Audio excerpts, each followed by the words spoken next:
top code. By the Explain the state. difference. Explain what that means. Right. Okay, the difference is, these are top codes. These are the state chancellor's office categories that are generic across all colleges.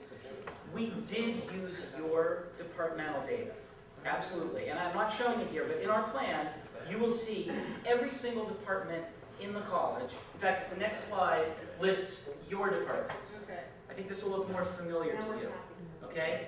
And what we're showing here is the 07 section counts from your data and a forecast for the year 2022. Now, we are not in our report dictating or prognosticating future course content. We're not doing that. What we're doing is we're creating a model that's going to help inform how many square feet of lecture space do you need?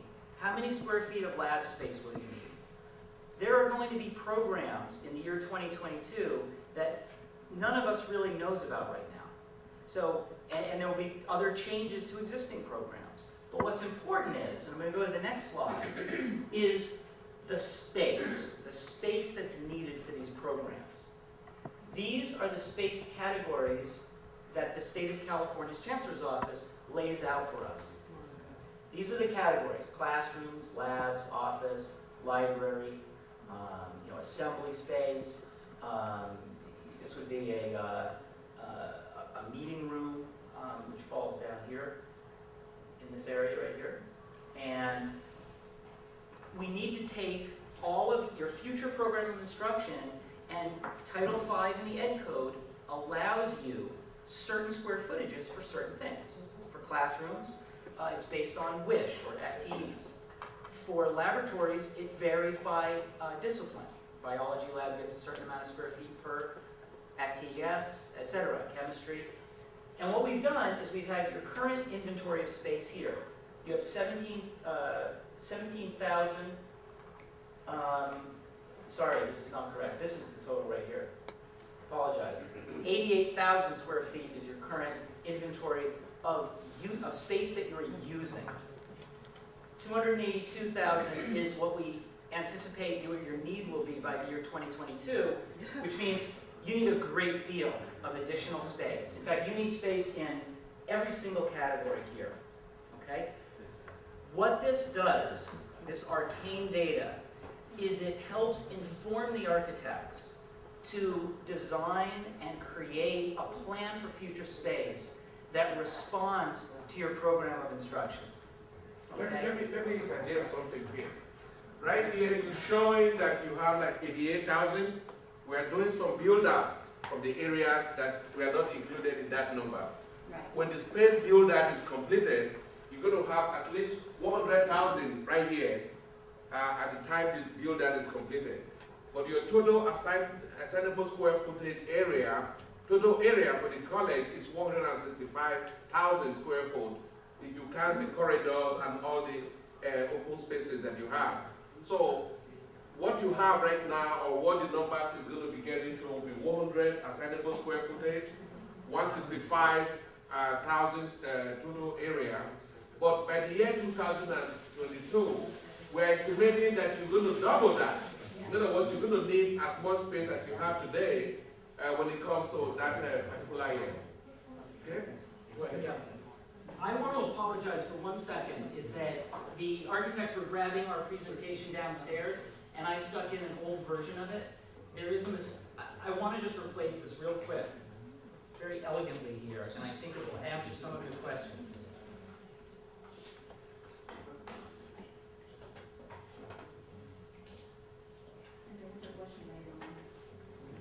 Yes. Give me 1 second here.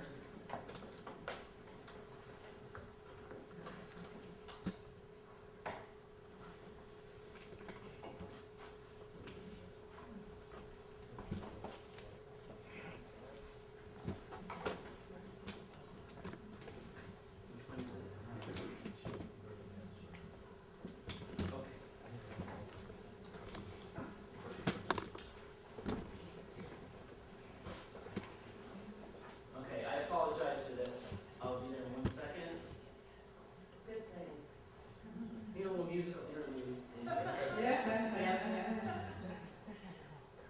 All right, I think it's the same thing. I'm sorry. Okay. I think these all need to move up one from this point down.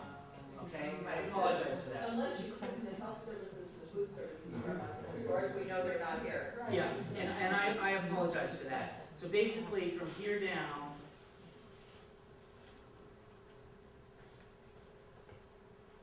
if this works, it will be amazing.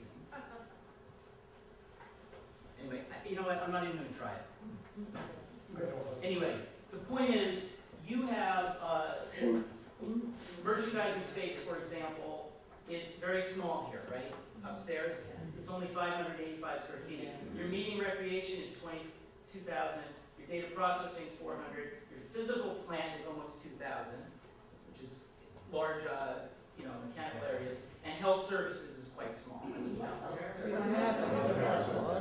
There's one room, and I was here. It's that little, I believe it's that little room that has a nurse. No, we don't have a nurse. Okay. And we don't have food services. Okay. No, so what say for talking about the area close to the land on the fifth floor? No, sorry. For food service or Correct. correct. Now, this is to the advantage of the college. Tell us how, yes. To get space out of the 5 categories that the state restricts you on. And those are classroom, lab, office, library, and what they call AVTV, which is instructional media. Any space that you have in these other areas is totally at your discretion. If you have a plethora of merchandising space, you don't get penalized by the state. You may not want to have a massive area, or you might.